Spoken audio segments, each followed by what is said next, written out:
Seguimos con el programa, se fue el invitado de las finanzas, el café con finanzas, ya lo tuvimos, ya nos tomamos el café con finanzas y ahora le vamos a dar paso al segundo invitado.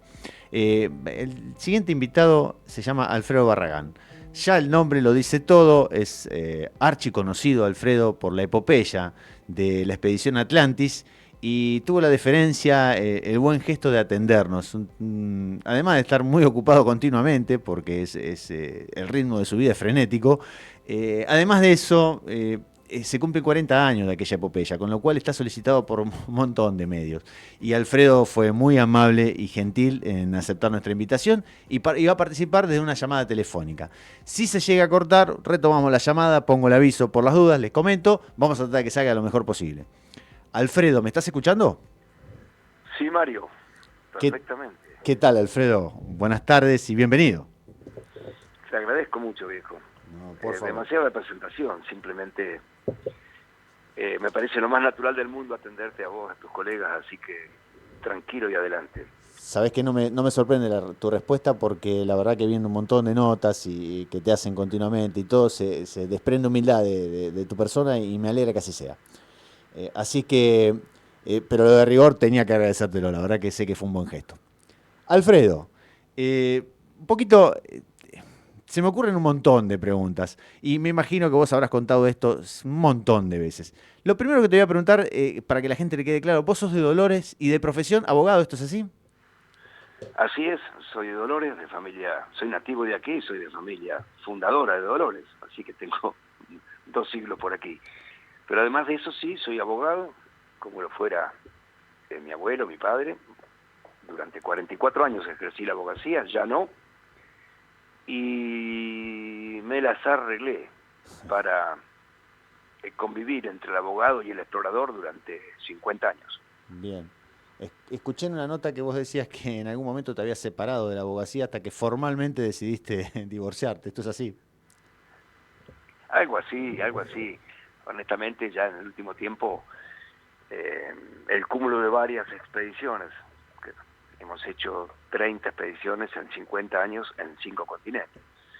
Bueno, todas ellas me reclaman cosas permanentemente, todas las expediciones, su bagaje cultural y quienes se interesan por ella. Entonces poco a poco me fue atrapando esto y cada vez le estaba dedicando menos tiempo a la abogacía hasta que dije, bueno, listo, basta. Ah, Doy, doy el saltito. Tenía una pata en el muelle y una pata en la exploración. Ahora puse las 2 patas en el mundo de la exploración. bien, bien, buenísimo. Y ya entrando en el tema, Alfredo, mientras, Alfredo, te cuento que le doy entrada también a un compañero de acá de la radio, Martín Dolz, bienvenido. Estás al aire también, Martín Dolz. Martín Dolz es chef de profesión y también un viajante también. Así que en eso te vas a sentir identificado, Alfredo. Pero perfecto. Alfredo, ¿cómo es esto? Lo has contado un millón de veces, pero siempre es bueno escuchártelo. ¿Cómo es esto de atreverte a esta hazaña? Me gusta la explicación que le das porque vos te desprendés del papel del aventurero. Vos decís que esto está programado, pero en realidad, si yo quiero hacer algo intrépido, se me ocurre anotarme en un club y no hacer más de 8.000 kilómetros en el mar con una balsa. Contanos, ¿qué te llevó a hacer eso? Mira, te repito, primero soy un explorador nato. Bien, Hoy lo tengo claro, definido y asumido. Siempre tuve curiosidad por la naturaleza, por la geografía. Eh, y si vos mezclás un espíritu deportivo, que lo tengo, me gustan los desafíos deportivos, con un curioso, con un amante de la naturaleza, si licuás eso, lo que sale es un explorador deportivo, es lo que soy. bien, Hago exploración y está permanente en la forma en que lo hago mi ser deportivo, mi espíritu deportivo. Creo que es simplemente haber descubierto qué es lo que soy, porque en definitiva no es que me transformé en esto por casualidad, sino que con el tiempo fui descubriendo que esto era lo que me conmovía, lo que me seducía, lo que me alegra cada instante de mi vida, lo que me interesa cada instante de mi vida, lo que me emociona, y simplemente soy esto porque es así. Sí, yo simplemente lo descubrí. bien. Y quisiste demostrar, Ahora, te me escuchaba. preguntás por Ah, qué perdón. me subo a una balsa. Sí. En ese contexto, este explorador deportivo había hecho ya algunas cosas, aparte de cosas menores toda la vida, había hecho en el 73 la expedición del río Colorado, la primera navegación completa del río Colorado de Argentina, una navegación calificada como de descubrimiento. Bien. Y la hicimos cuando teníamos 23 años. Ahí estaba Jorge Iriberri, que después aparece también en Atlantis y en casi todas las expediciones. Rubén Tablar, José Luis Godoy. Éramos estudiantes en Mar del Plata, yo estudiaba Derecho en Mar del Plata, y realizamos aquella expedición de una manera muy seria, a pesar de nuestra juventud, con el apoyo de la Armada, que aportó los botes de Fuerza Aérea, que aportó un avión de reconocimiento para ubicarnos entre montañas. Era un río desconocido. Y desde el primer hecho, aquel de Atlantis, siempre tuvimos la misma actitud de respeto hacia lo que íbamos a hacer, de mucha planificación, de mucho estudio previo, y luego en el lugar lo ejecutamos con total seriedad, con responsabilidad. O sea, somos la antítesis del aventurero. Soy un explorador deportivo. Tuve que acuñar el concepto. Me preguntaban, ¿y usted qué es? Si terminé encontrando estas palabras, explorador deportivo, que creo que me definen. Pero después del río Colorado, pasaron años, me recibí de abogado, empecé a ejercer en Dolores, etcétera, etcétera. Surgió mi idea de escalar el Aconcagua, que me había traído siempre. Vos dirás, ¿por qué? Por las lecturas, benditas lecturas, porque en Dolores no hay ni ríos ni montañas, ¿no? Y después de 4 años de elaboración logré hacer la primera Aconcagua en el 78, una expedición bonita, muy documentada, en la cual hicimos una prueba de fisiopatología de altura, con una transfusión de glóbulos rojos en la altura para mejorar la captación de oxígeno y la capacidad de trabajo. Y vos dirás, ¿vos qué sabés de eso? No, yo no sé nada, pero cuando un amigo que sí sabe me dice qué bueno sería hacer tal cosa, me gustó leer y dije, lo hacemos. Bien, y lo hacemos, terminó lo hacemos en una implica expedición cuánta gente, compleja. Alfredo, cuánta gente eran que hicieron el Aconcagua. En esa Aconcagua éramos 10, de los cuales 3 que éramos buzos deportivos, escuchá, buzos deportivos, con cierta costumbre al ambiente de sobrepresión, al ambiente hiperbárico. Sí.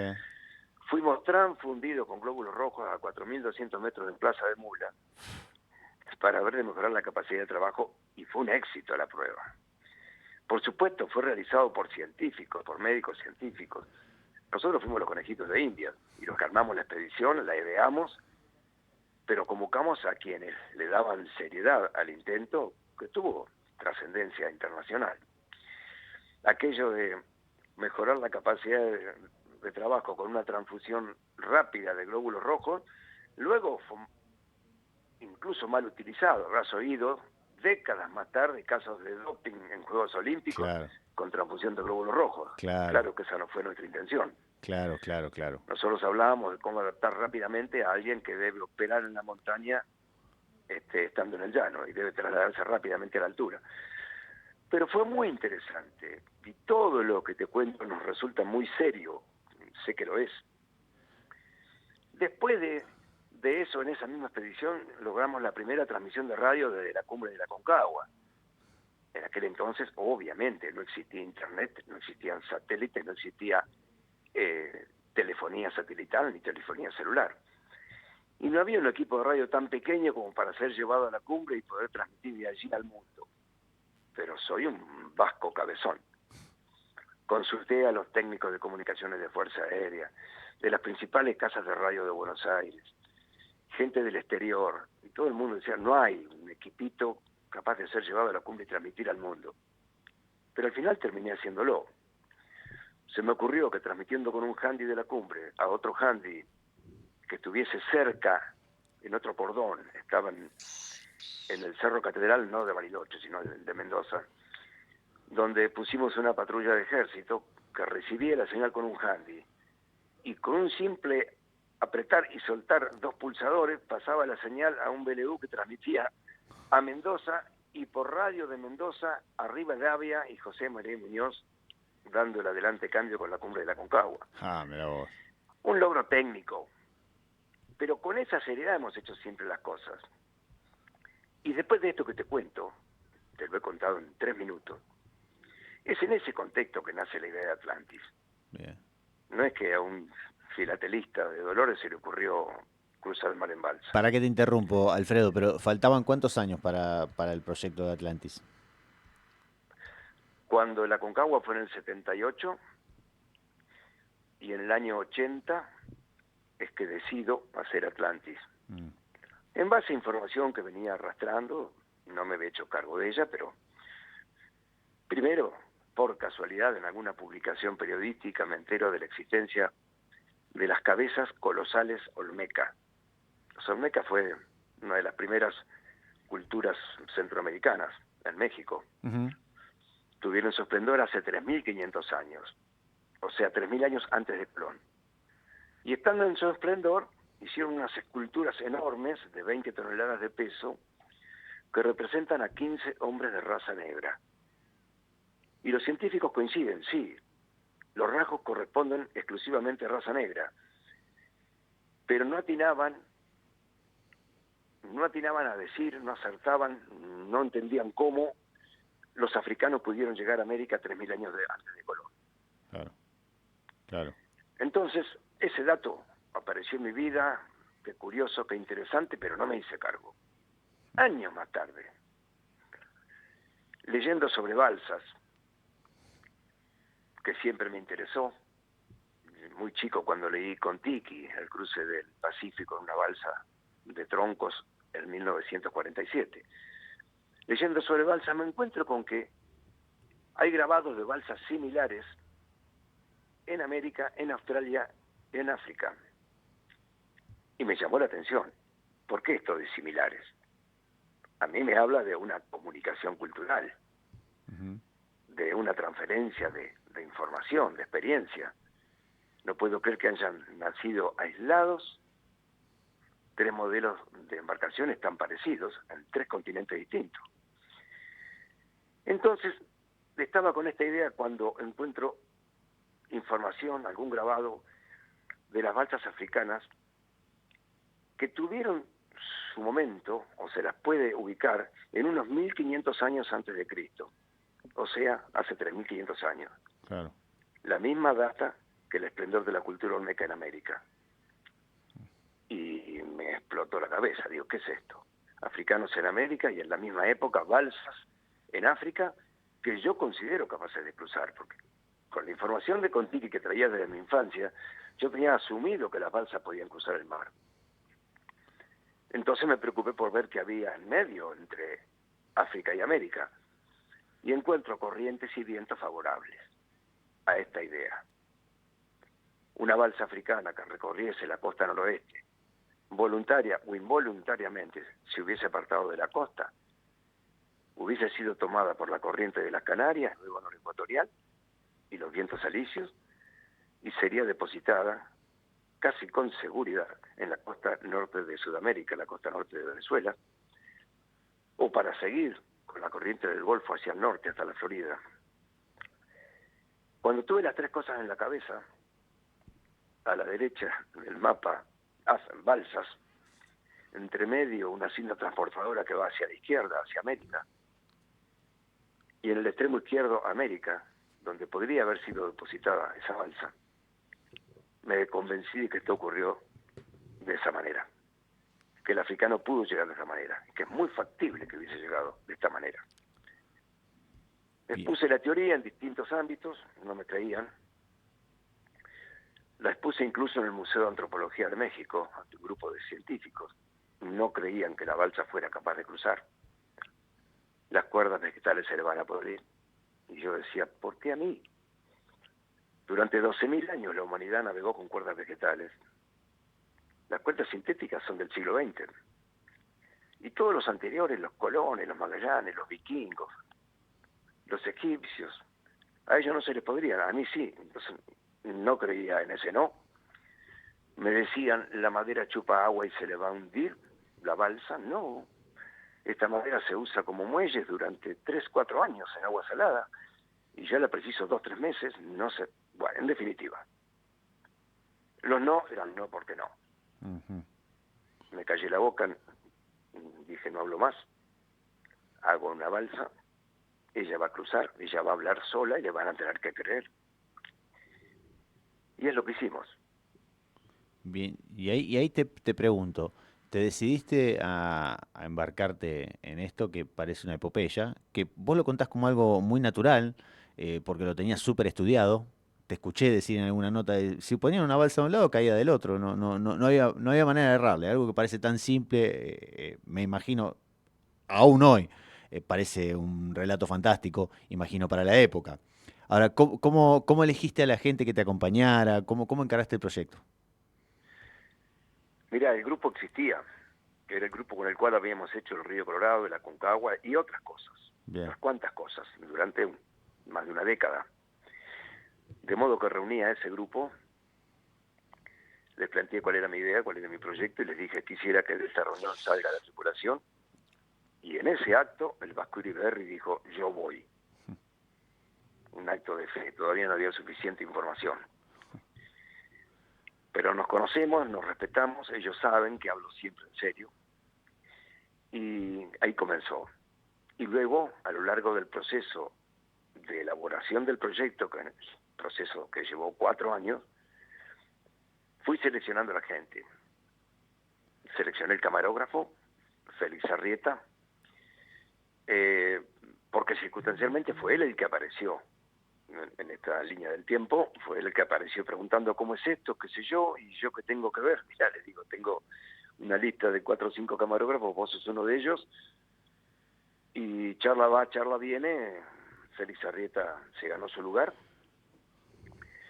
Horacio Giacaglia de Mar del Plata era amigo nuestro, también navegante a vela y por supuesto buzo, muy buzo, tiene todas las licencias habidas y por haber en buceo, ha sido campeón argentino de buceo, tremendamente marinizado, acuatizado y con una personalidad extraordinaria, un hombre que simplifica la vida, es concreto para resolver.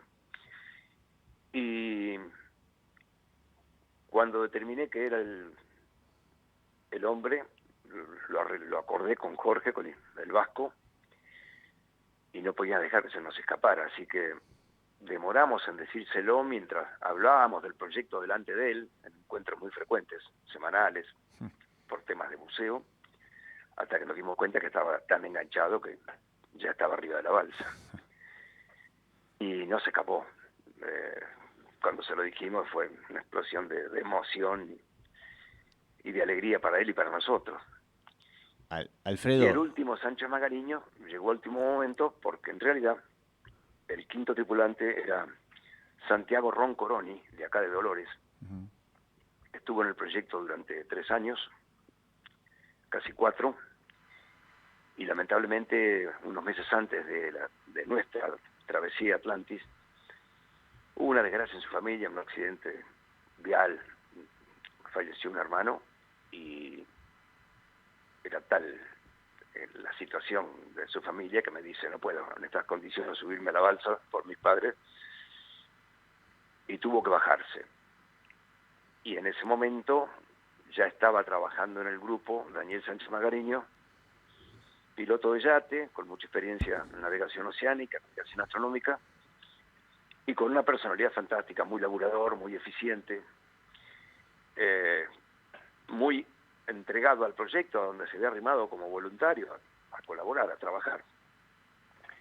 Y en definitiva me doy cuenta que lo que predomina en todo el equipo es el romanticismo, más allá de las aptitudes esenciales, que por supuesto las tienen.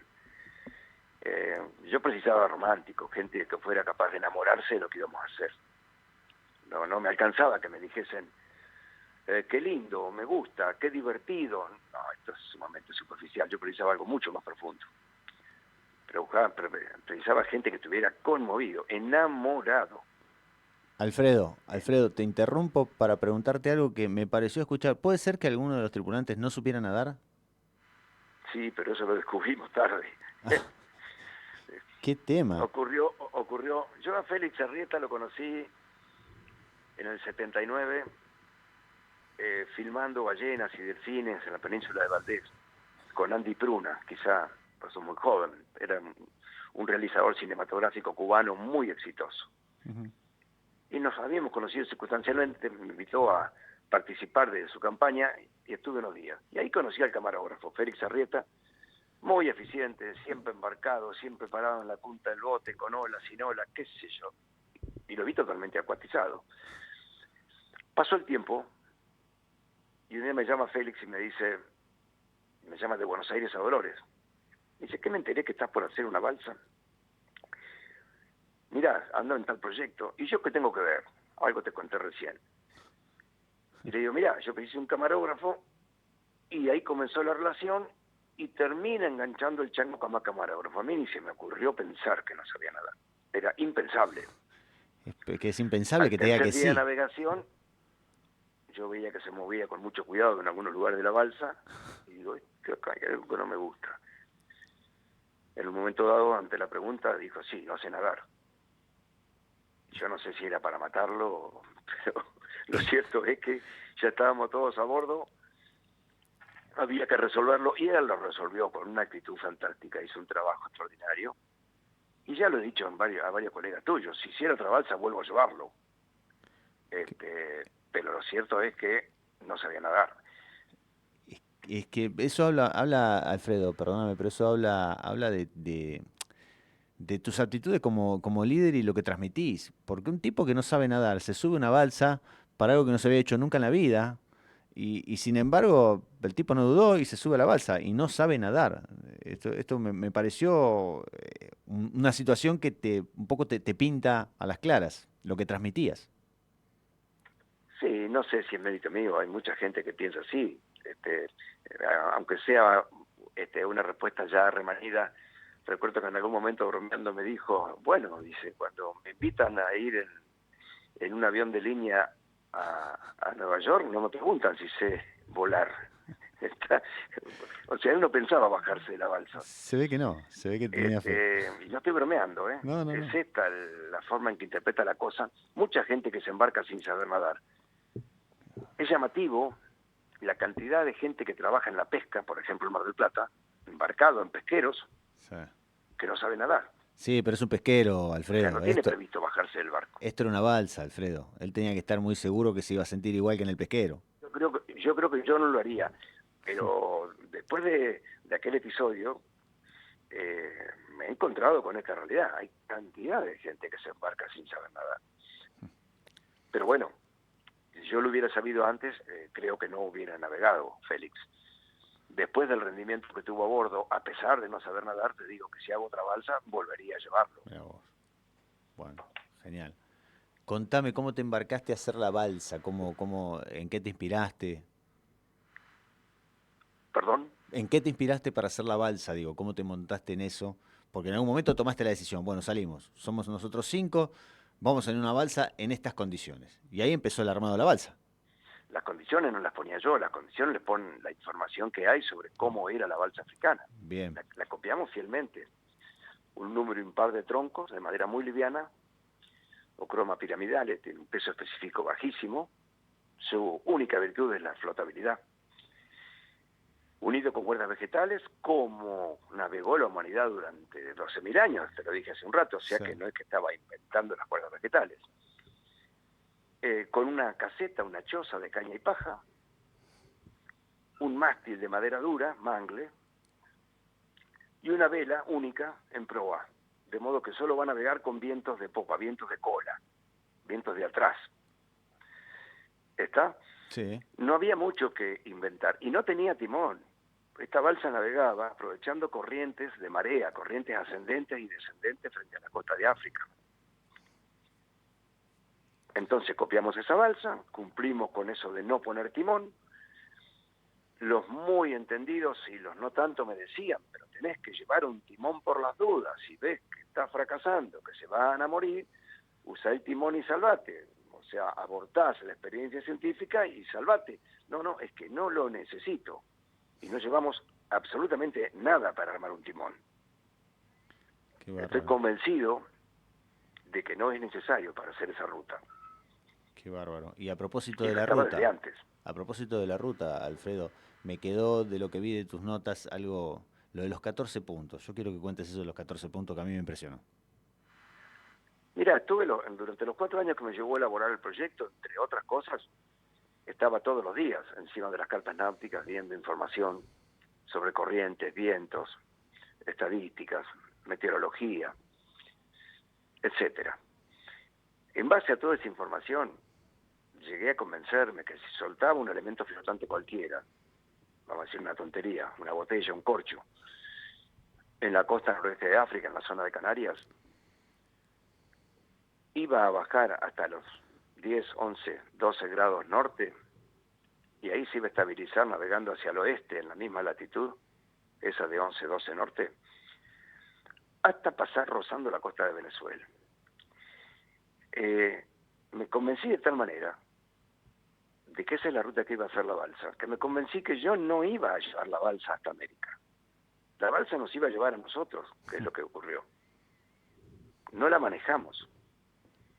Lo que hicimos fue no perdernos la oportunidad de venir a bordo como testigos de que ella cruza. Bien, bien. Esa visión de la cosa me encanta.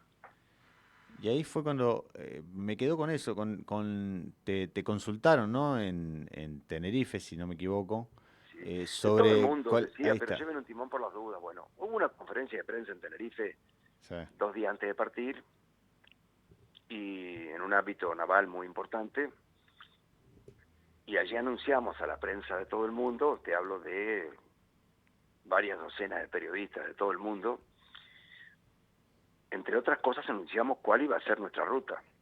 Entonces dije, anoten por favor, y les di 14 puntos de posición. Un punto es como si te dijera la calle San Martín y Corrientes. Ese cruce es un punto. Bueno, yo te daba una latitud y una longitud. Punto 1, tal latitud, tal longitud. Punto 2, tal latitud, tal longitud. Lleven esos puntos, algún amigo que sepa de navegación, que le ponga estos puntos en el mapa, y van a ver una línea que nace de Canarias, hace una pequeña curva bajando y hacia la izquierda, y luego directamente hacia la izquierda hasta la costa de Venezuela. Esa va a ser la ruta que va a hacer la balsa. Y un periodista me dice, ¿sin timón? ¿Cómo lo sabe? Bueno, porque hace 4 años que estudio esta corriente y estos vientos. Y un navegante eximio que estaba presente dijo, usted es muy atrevido, discúlpeme, y se retiró de la presentación, como diciendo, usted es un mentiroso. Claro, claro, claro. Me desafió eso, y le dije a los periodistas, por favor, anoten lo que acabo de decir, y les pido por favor que mañana esto sea publicado en algún medio. Quiero llevarme un papelito con mi compromiso de que esa es la ruta que va a hacer la balsa. Bueno, esto fue publicado y traje conmigo, mientras navegaba, algún diario de Canarias, algún periódico de Canarias. Si vos ves el libro, no sé si has tenido oportunidad de ver mi libro sobre Atlantis. No lo he tenido yo, pero he visto nota donde lo has mostrado. Bueno, pues si chusmeas en internet el Sí, libro Expedición Atlantis, ahí lo vas a encontrar, y vas a encontrar lo que te digo. sí, sí, sí. Es que esa En imagen el me... libro pongo, terminando la travesía, otro mapa, el mismo mapa del Atlántico Norte, con la línea que anuncié antes de partir y con la línea que efectivamente hizo la balsa. Nunca estuvimos a más de 35 millas de la ruta que dije, y bajé la vela de Atlantis a menos de 100 metros de la boca del puerto que dije que iba a ser nuestro destino final, sin timón. Asombroso. Ese fue el logro que nos llena de orgullo, que fue fruto del estudio. No, acá no hay magos, no hay adivinos, no hay superpoderes. Es simplemente buscar la información, confiar en la información y basarse en esos datos para hacer los cálculos. Es una cuestión técnica. Planificación, pura planificación. Y Atlantis fue absolutamente técnica. Tiene cara de aventura, pero fue una expedición en todo sentido. Mira, te han consultado sobre 1000 cosas respecto del viaje, entre ocho, después te voy a pedir que lo cuentes, pero has tenido tormentas en el camino, pero lo que no, veo que no, por lo menos en las notas que yo vi, no te han consultado, ¿cómo eran las noches ahí en la balsa? En el medio del mar, en una balsa que Muy no, natural, ni timón. muy naturales. Bien. Yo te digo que vivimos una situación privilegiada. Estar a bordo de esa balsa cruzando el Atlántico fue un privilegio. Las noches, con tiempo normal, estábamos en zona tropical, temperatura de noche 18 grados, no era frío, dormíamos con un short y nada más, no nos cubríamos el torso y simplemente nos tirábamos para atrás en el piso interior del rancho y nos dormíamos. Ahí no había bolsa de dormir o colchoneta, sí la había, no la usábamos.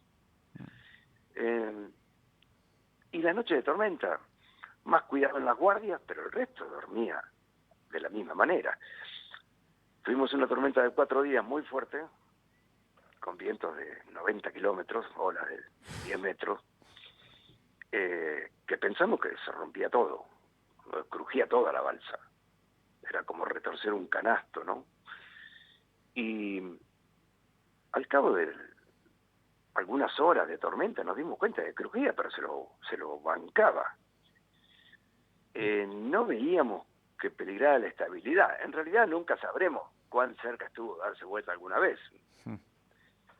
Esto no tuvo una prueba de laboratorio previa. Pero tenía un diseño pensado para darle seguridad. El diseño lo hice simplemente exagerando el ancho de la embarcación, confiando en el peso del cuerpo de la embarcación, poniendo el centro bélico bajo para que tuviera poca incidencia y la balsa no escoraba, no se inclinaba lateralmente. Cosas que aprendés en la navegación y que apliqué en esto, y que me parece que cualquier navegante de la antigüedad seguramente lo aplicó, después de infinidad de errores, de años, de siglos de errores, seguramente lo aplicaron. Y funcionó. De modo que cuando nos dimos cuenta que podíamos confiar en ella, la vida siguió normal. Seguimos filmando desde arriba del mástil, seguimos durmiendo por las noches. El hombre de guardia estaba amarrado, claro. Estaba con una arnés de seguridad para que una hora no lo barriera de la cubierta. Pero la vida fue bastante normal durante los 4 días de tormenta. Hasta en la última noche, al amanecer, en que sentimos como una explosión, como una ruptura muy violenta. Se había cortado un puño de la vela y fue un momento sumamente azaroso. La vela adelante y las guaras, que son una especie de orzas clavadas atrás en popa, me aseguraba que la balsa iba con el viento. Como un arado, ¿no? Atrás están clavadas las rejas y adelante tira el caballo. El caballo no estaba más, la vela se había roto. Corríamos el riesgo que se atravesase la balsa. Si se atravesaba, no te sé decir, Mario, cuánto duraba parada. Ajá. Entonces fue un momento dramático, salimos corriendo entre dormidos, estaba amaneciendo, estaba la vela rota, y digo, bajémosla urgente, y la vamos a bajar, y la cuerda con que la habíamos subido 30 días antes, parecía un caño de hidrobronce, eso no rodaba. Claro. Como correspondía, no bajaba. Y así que sin pensarlo mucho me subí al palo con una navaja y la corté arriba y cayó toda la percha. Sí, es como que había desaparecido la tormenta, se calmó todo. Y después se arreglaba. En fin. Y después se arreglaba. Sí, teníamos otra vela de repuesto, pusimos la otra. Bien. Un trabajo de horas, la vela pesaba como 100 kilos. Un trabajo de horas, reemplazando la vela, subiéndola. Para todo esto la tormenta se fue calmando y desapareció. Y en los días subsiguientes reparamos la vela rota, pero ya no la volvimos a poner, no hizo falta. Y todo siguió con normalidad. Fue un momento dramático, pero si no me lo traes a cuento, no lo tenemos presente con habitualidad. Bien. A ese momento. Bien, bien. En realidad la travesía fue natural, en muchos aspectos placentera, para el que disfruta de esto, por supuesto, estábamos en condiciones muy precarias. Pero vivíamos en todo momento la emoción, consciente de que estábamos viviendo algo extraordinario. Y era algo extraordinario, verdaderamente que era extraordinario. También me quedó algo que has contado, que cuando estaban por llegar, digamos, se te plantó la tripulación, que no se quería bajar. ¿Cómo es eso? Tuve una especie de motín. ¿Cómo es eso? ¿Cómo fue? Después de eso, que la tormenta que fue en el día 31, más o menos, faltaban 20 días, se estabilizó el clima, ya disfrutábamos todo, evidentemente la cosa iba, el rumbo iba, la velocidad iba, funcionaba, era un goce permanente, la satisfacción, me refiero, que teníamos de estar lográndolo. Y en un momento dado estaríamos a unos 4 o 5 días de arribar, según nuestros cálculos, y yo veía que cuchicheaban Daniel y Horacio, y algún otro estaban cuchicheando por allá, y estos que están charlando, pensé en alguna broma. Y en un momento dado vienen y me plantean, me dice, Alfredo, queremos hablar con vos, ¿qué pasa? No queremos llegar. ¿Cómo no queremos llegar? Y digo, se enloquecieron. Dice, Alfredo, no queremos llegar, faltan 2 o 3 días, nada más. Sí, gracias a Dios, mejor, ¿qué pasa? Alfredo, se acaba. Pero con angustia, con lágrimas en los ojos, me decían, se acaba. ¿Y qué querés que hagamos? Me dice, sigamos, tenemos agua y comida, la balsa aguanta, sigamos hasta Yucatán. Pero es un disparate, dijimos que íbamos a La Guaira, y el logro es llegar a La Guaira. Ahí nos espera, por lo que sabemos por radio, nos espera el mundo. Todos nuestros afectos, nos espera toda la prensa mundial, es el lugar de llegada. Me costó convencerlos. Y después, andando el tiempo, entendí lo que había ocurrido. En el momento que la balsa tocase tierra, este sueño balsa que nos enamoró durante 4 años, en el momento que la balsa pesase tierra, se fumaba, se acabó Atlantis. Y eso es lo que les pasaba. Claro. Pero por supuesto, no había ninguna posibilidad de dejarse llevar por el deseo. Claro. Y seguir. Pero fue muy bonito el momento, porque lo que los movía era precioso, la motivación que ellos tenían. Te voy a hacer una pregunta que me está haciendo un oyente, pero antes que nada quería hacer una reflexión, porque si no hubiera visto las notas tuyas, si no te siguiera tanto, y me cuentan de una persona que estuvo 52 días arriba de una canoa, una balsa, perdón, y atravesando el Atlántico, lo primero que pienso es, a partir del día 15, piensa en cuándo se baja. Y vos me estás planteando una situación de gente que no quería bajarse de la balsa. Eso, la verdad que es asombroso. Claro, se terminaba la aventura. Y te pregunto, Mira, Alfredo. gracias a Dios, te digo, gracias a Dios, la historia fue otra. Sí. La historia es que todavía no nos hemos bajado. Han pasado 40 años y te aseguro, Mario, no hay un día de nuestra vida en que no nos reclame algún medio de prensa o alguna institución por el tema de Atlantis. No hemos tenido ninguna posibilidad de bajarnos. Y obviamente tampoco tenemos interés. Estamos enamorados de lo que hicimos como el primer día. Pero es insólito esto, ¿eh? Soberanas expediciones que he admirado en la historia tuvieron un momento de mucha difusión, de mucha presencia en la opinión pública, y eso se fue durmiendo. Y por algún motivo que no conocemos, podemos intentar explicarlo, pero sin certeza, Atlantis sigue absolutamente viva y se repica su nombre y se repica su lema y el logo, y se utiliza como motivo de inspiración en los emprendimientos más diversos en todo el mundo. Es algo que nos compromete absolutamente. Te hago una pregunta, Alfredo, que me está haciendo un oyente por el chat. Pregunta, ¿sabían cuánto o saben cuánto avanzaban por día, estimativamente? Sí, claro. Primero, antes de partir, habíamos hecho una especie de PRODE, como había en ese entonces, ¿no? Un cálculo que puede hacer cualquier navegante, ¿no? Que no era adivinar, era en base a la experiencia que uno tiene en navegación, decir, bueno, con una corriente que tiene 0.4 a 0.5 de nudo de velocidad, con unos vientos promedio de 25-30 kilómetros, cosas que se cumplieron, esas 2 cosas estaban. Sí. Una embarcación de este tipo, ¿qué velocidad puede desarrollar? Y estimábamos que íbamos a estar en el mar entre 50 y 60 días. Y estuvimos 52.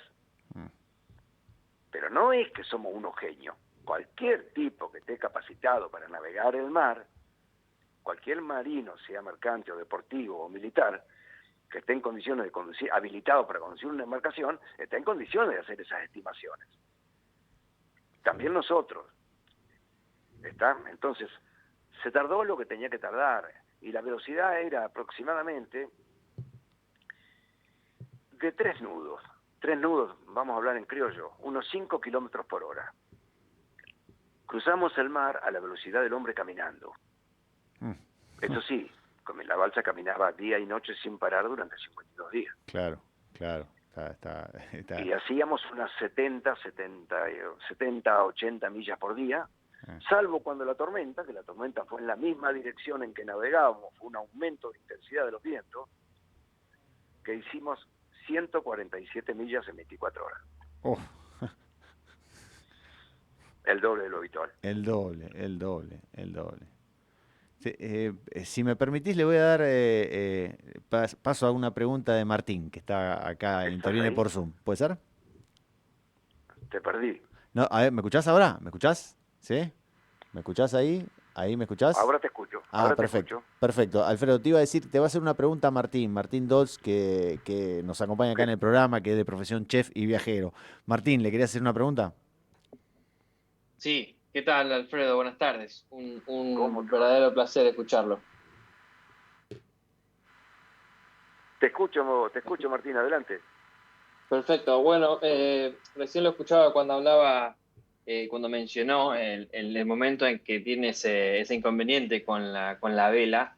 Lo mencionaba como un día en particular a donde surgió una situación que realmente queda marcada, ¿no?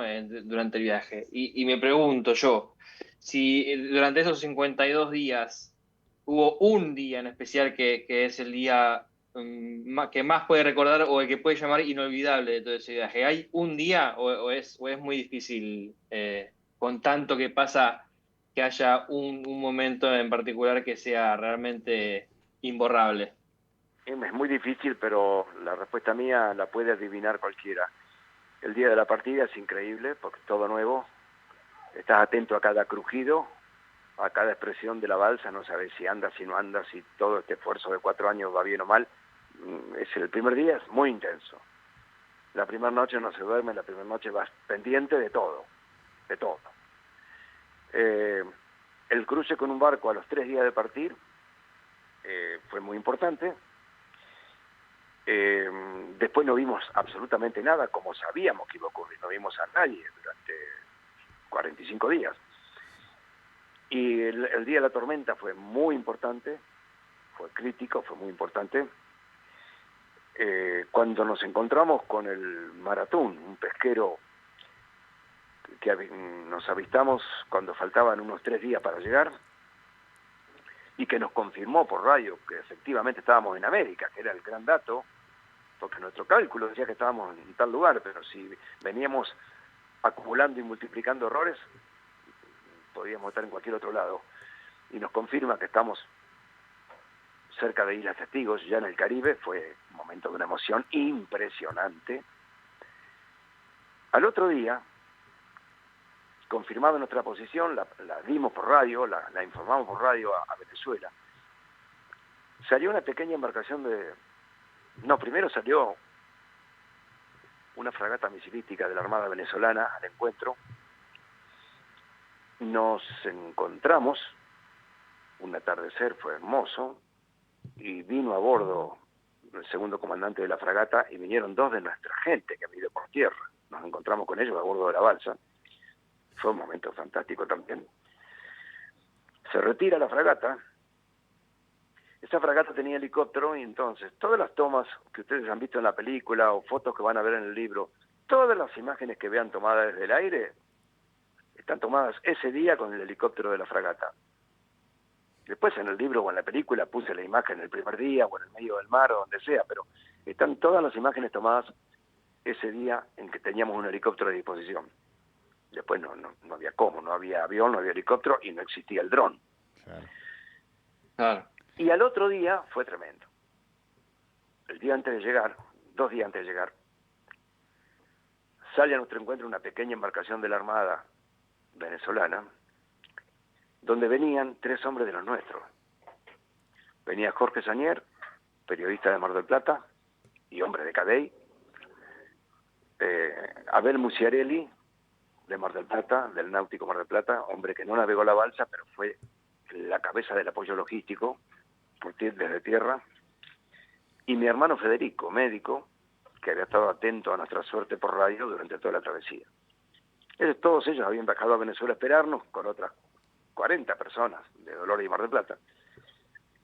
Y la Armada les ofreció esta embarcación, salieron a nuestro encuentro y nos encontramos al atardecer.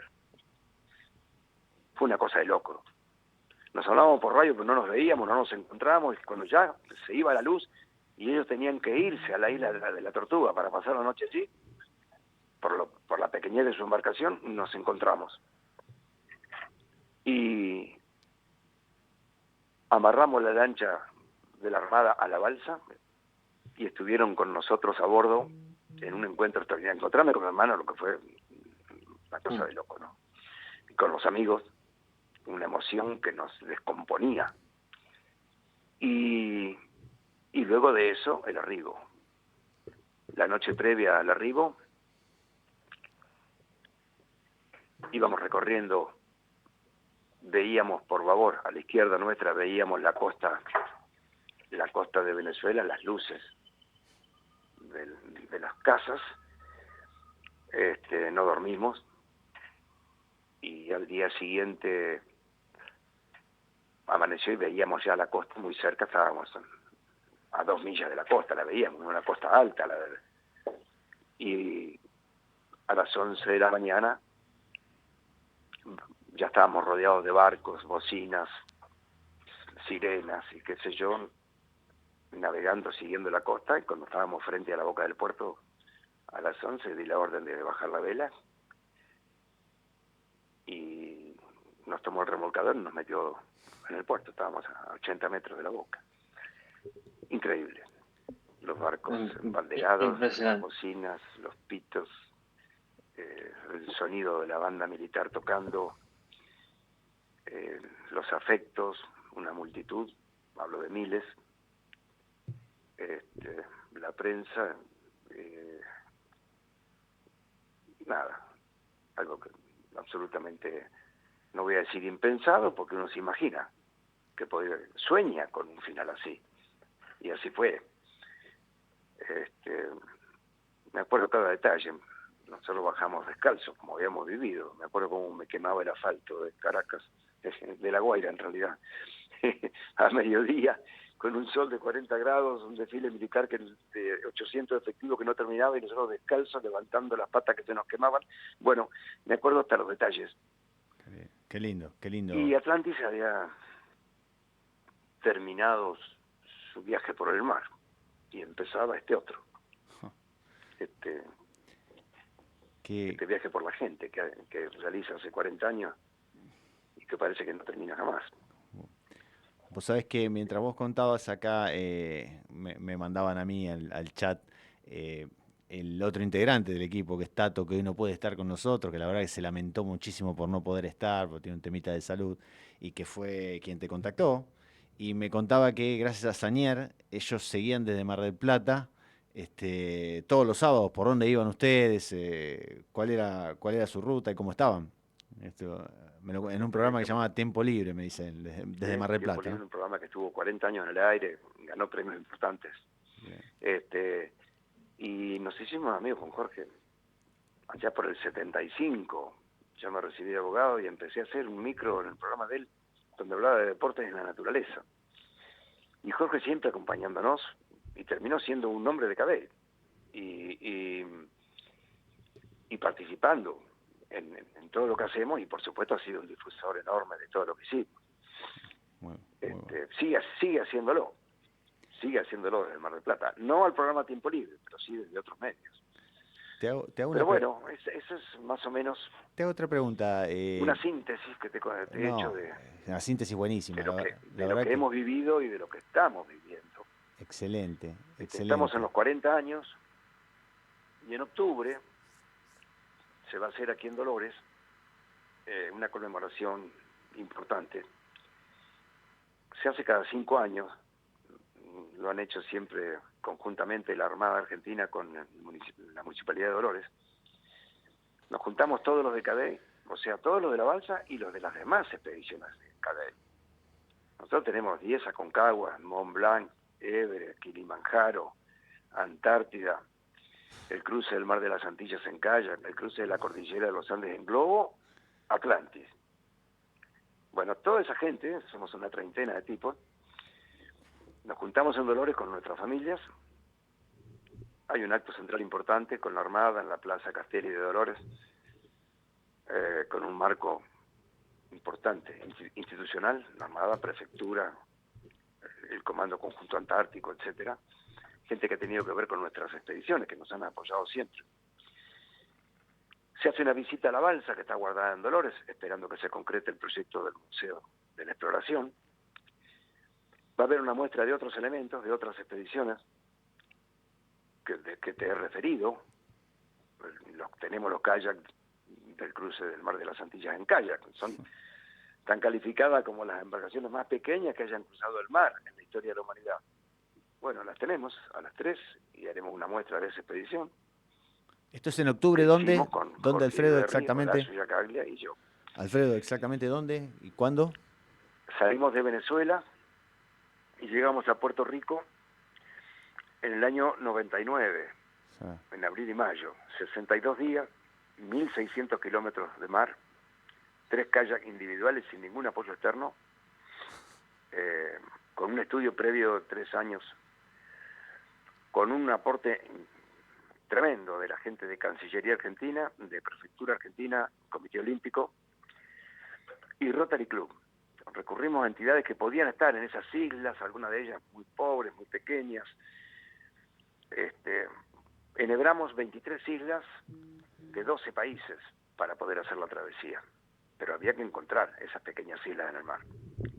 Fueron 23 travesías muy estudiadas, una por una, durante años, y fuimos cumpliendo y logrando enhebrar una por una, con riesgos que no te lo voy a contar hoy, con situaciones, estoy seguro, las más duras de nuestra vida fueron en esa expedición, y logramos hacerlo. Llegamos a Puerto Rico,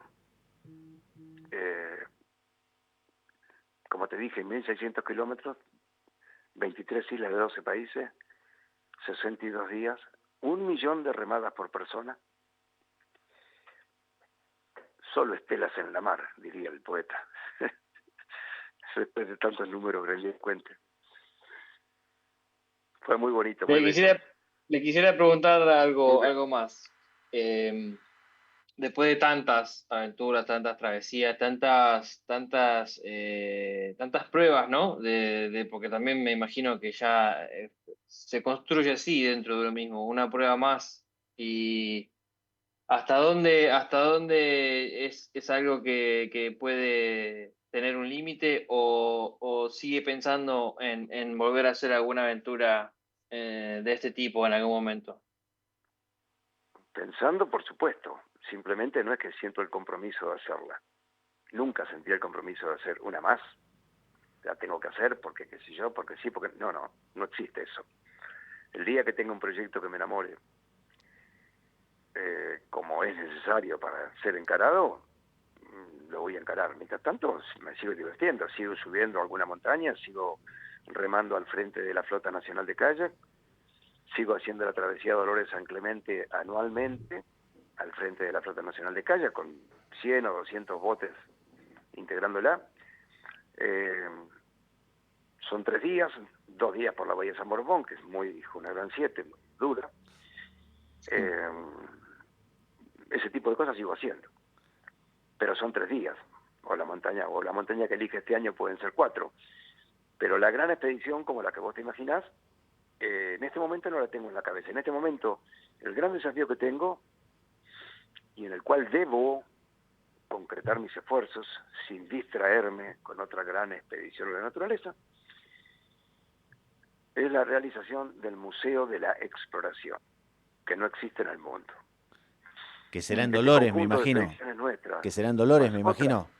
En Dolores, más otras expediciones de otras gentes que están aportando material Incluso las Fuerzas Armadas analizan qué material podrían aportar para este tipo de museo que no existe en el mundo. Museo que está aprobado a nivel nacional, provincial y municipal, que estuvo a punto de hacerse hace 12 años, se frustró por una cuestión menor que lo demoró y terminó no haciéndose, y estamos otra vez en la lucha para concretarlo.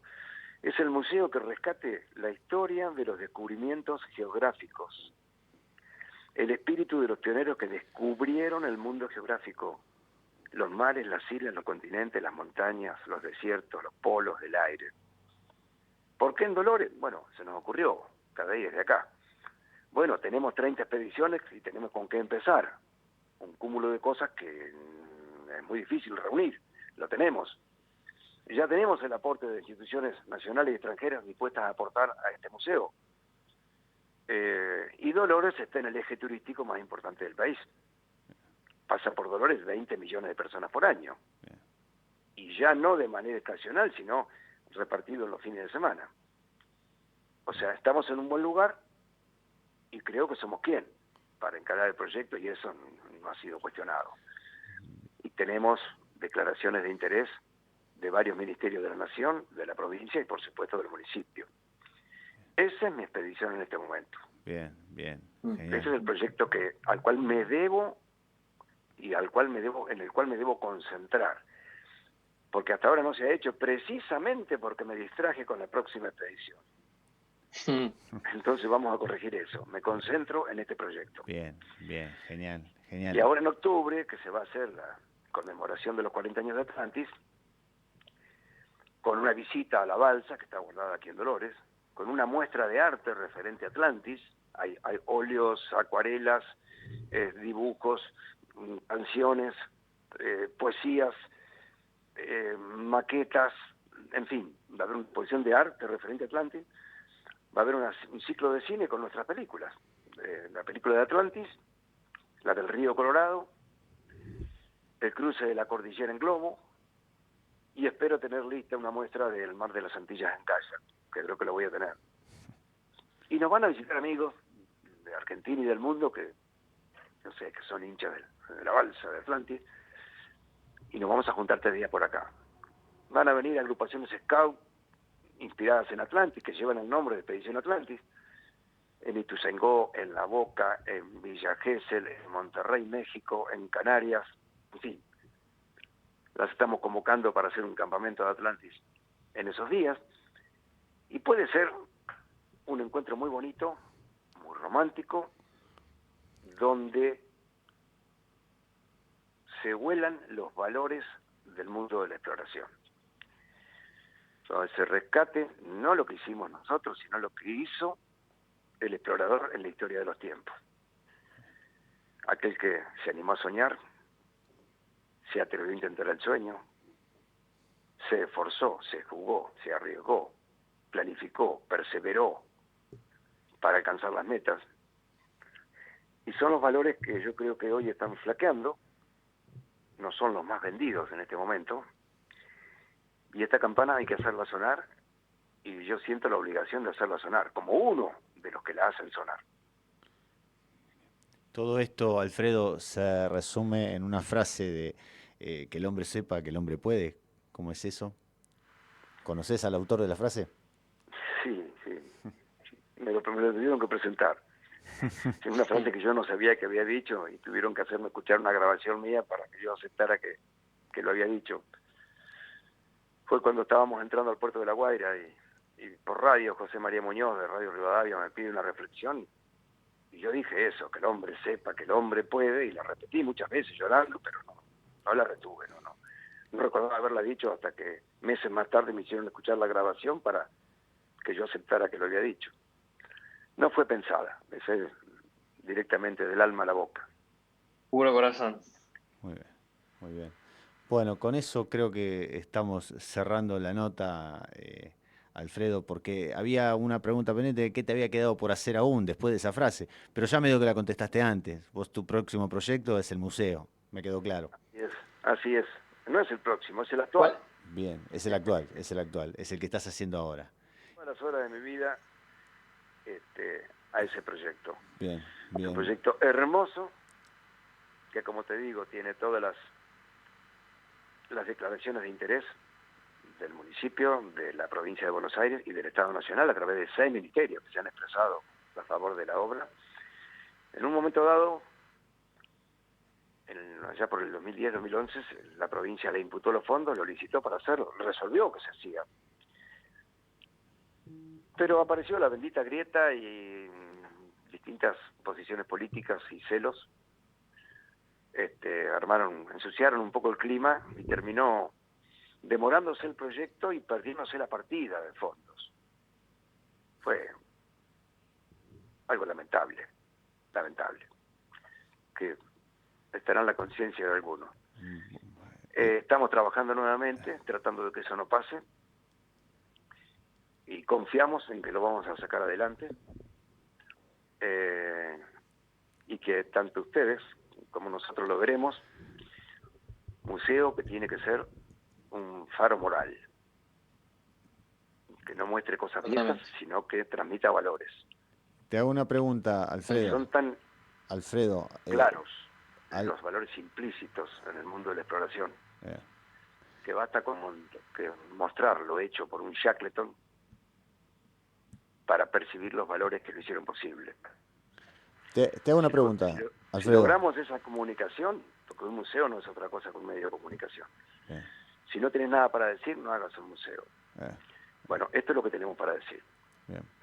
Decime, pregúntame. No, Alfredo, dos preguntas concretas. Primero, ¿cuál es la fecha de la exposición de Te perdí octubre? nuevamente. Hola, ¿me escuchás ahora? A ver ahora. Sí, Ahí sí. Decime. La fecha exacta de la exposición en octubre y si es en Dolores definitivamente. Es en Dolores definitivamente. Dolores es el lugar de Atlantis y de Cadey. Bien. ¿Y la fecha? La fecha está prevista para el 4, 5 y 6 de octubre. Pero como estamos hablando entre casa, que no se entere el público, te digo, esa es la fecha tentativa. Recién le estamos dando forma a la cosa. Ustedes me llaman por el aniversario y yo no encuentro motivo para ocultar estos planes. Perfecto. Así que lo comparto con la gente. Estén atentos. Bueno. En principio es 4, 5 y 6 de octubre. Me parece muy bien. Por supuesto, cualquier cambio que hubiese lo van a saber, porque estas cosas toman estado público y lo van a saber. Y la segunda pregunta concreta, antes ya de despedirte, te iba a consultar, ¿dónde ve la gente los documentales? Mirá, Expedición Atlantis está en YouTube. Por YouTube. Está de mala calidad, pero está. Bien. Está. De buena calidad, está en el libro. En el libro va el disco con la película en alta definición. Bien. El libro, lo único que te puedo decir es que lo busquen en internet. Bien. ¿Viste? Lo buscan en internet, ponen libro Expedición Atlantis y les va a aparecer dónde está y cómo se llega a él. Bien. La película del Río Colorado también está en YouTube. De modo que la encuentran. Expedición Río Colorado 1973. Bien. La película del cruce de la cordillera en globo se llama Pasajeros del Viento. Mirá qué lindo nombre. Qué lindo nombre, sí. Pasajeros del Viento. Lo hicimos como un capítulo de televisión española, de un programa que se llama Al filo de lo imposible. Si pones Pasajeros del Viento al filo de lo imposible, aparece el programa de ese ciclo que cubrió nuestro cruce de la cordillera en globo. Y el Mar de las Antillas no se filmó porque no había cómo. Se fotografió todo. Las manos estaban ocupadas en el remo. Claro. Y no existían estas camaritas cuadraditas chiquitas que podés ponerte en el casco la GoPro. O en la proa del bote. Sí. Y si bien tuve una oferta de ATC de solventar la expedición a cambio de la primicia de la película, estuve a punto de firmarlo y un día me di cuenta de lo que estaba por hacer y le digo al presidente de ATC, vos sabés una cosa, no lo voy a firmar. Tu ofrecimiento es sumamente generoso y agradezco, pero si lo filmo mato la expedición. Porque de acuerdo a las pautas de filmación, hoy tengo que tener un barco al lado que me filme, mañana un helicóptero que me sobrevuele, y uno de los elementos esenciales de una expedición es el riesgo real, concreto, a superar. Y yo no hago turismo de aventura, hago expediciones en serio. Y todo lo que he soñado durante años, que voy a hacer en el Caribe para resolver el cruce del Caribe con mis manitos, desaparece si tengo un tipo al lado que además de filmarme me está cuidando si tengo un problema. Así que decidí no filmarlo, lo fotografiamos, y con ese material estoy armando un audiovisual, una película en base a fotos. Tiene momentos terribles, el Mar de las Antillas, terribles. Espero poder transmitirlo en esta peliculita. Bien. Pero yo creo que para octubre va a estar lista y la verán acá en Dolores. Bien, bien. Queda la invitación ahí formal para que todos vayan a Dolores, vayamos a Dolores. Ojalá pueda yo también hacerlo. Aparte de Dolores, se ha revitalizado turísticamente. Sí, sí, lo sé. Hoy las termas están funcionando de manera extraordinaria. Sí, exactamente. Sí, exactamente. Sí, sí, Muy dejó de ser un lugar. El Carnaval del Sol, la fiesta de la guitarra. Tenemos un calendario anual que Dolores, que era una ciudad del interior, administrativa, se ha transformado en 25, 30 años y hoy tiene un ala turística indiscutida. Sí, era una ciudad de paso, como, los que iban a Mar del Plata paraban ahí a comer. Ahora ya es mucho más que eso. Mucho más que eso. Siguen parando a comer, pero además Sí, se sí, quedan 2 o 3 días. exactamente. Bueno, Está yo bueno. te agradezco infinitamente el habernos atendido, Alfredo. Te sintetizo un mensaje, dice, qué alma y carácter especial para hacer todo eso. Felicitaciones. Es un mensaje, este es el que llega hoy. En realidad, cuando mis amigos se enteraron que ibas a estar en el programa, la mayoría, todo signo de admiración para lo que hiciste, Alfredo. Esto Bueno, es algo, vos lo decirle que tomás muy nos vemos en natural. Dolores, que nos vemos en Dolores en octubre, tomaremos un café seguramente, nos daremos un abrazo y vamos a compartir nuestra alegría ante este tipo de cosas. Aceptada la invitación, Dale, y te traslado también mi admiración por lo que hiciste y mi infinito agradecimiento. No sé si Martín quiere decir algo más. No, Mario, No, la verdad que te agradezco tu un llamado. placer. Mandale Un placer. un saludo a Tato, que no pudo estar hoy, Bien, será dado. a Martín y me encantaría tenerlos por acá. Te puedo asegurar que te va a llamar la atención lo que vas a ver en octubre acá en Dolores. Mira, Martín no creo, porque Martín vive en Noruega. Pero Tato y yo seguramente nos En mi haremos de visita bola. sí, a ver, si yo voy de visita con gusto y voy a llevar unos cuantos litros de café porque la verdad que da para charlar muchísimo y es muy entretenido, Pero, muy enriquecedor. bueno, hagan planes, vamos, nos vemos acá. Ahí Va, está, ahí está. perfecto. Abrazo grande, Alfredo. Muchísimas gracias. A ustedes, muchachos, hasta Hasta pronto. luego, hasta luego. Bueno, ¿qué más decir de todo esto? Tuvimos. Qué grande. Él no se llama aventurero, pero yo no sé cómo definirlo, sinceramente. La verdad es que. Que cómo viene de perilla con todo lo que hablamos en este programa, más de una vez. El tipo se plantea un objetivo, lidera para conseguir ese objetivo, se lo materializa en su cabeza y lo concreta. Y fíjense que no deja las cosas al azar. Él programa todo para que esto le salga. Así que Exacto, bueno. exacto. La verdad que qué lujazo nos dimos, Martín. Qué lujazo.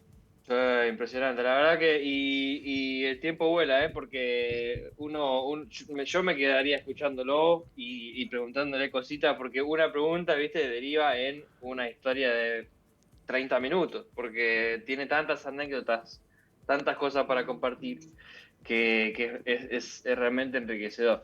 Mira, Lo que más me llevo es admiración por esa, no solo la intención de superación, de búsqueda, de iniciativa que tiene, sino también por el hecho de que lo usa para un mensaje, está mandando un mensaje sí, a todos. sí, Y sí. eso no tiene precio. Ese es el verdadero valor de todo, ¿no? Cuando uno hace las cosas para todos y no para uno mismo. Vos sabés, Martín, que no quise ir por ese lado porque se alargaba mucho la charla, pero él cuenta en más de una nota. A él le llegaron a ofrecer $1.000.000 por hacer una banda de anteojos, lentes de contacto.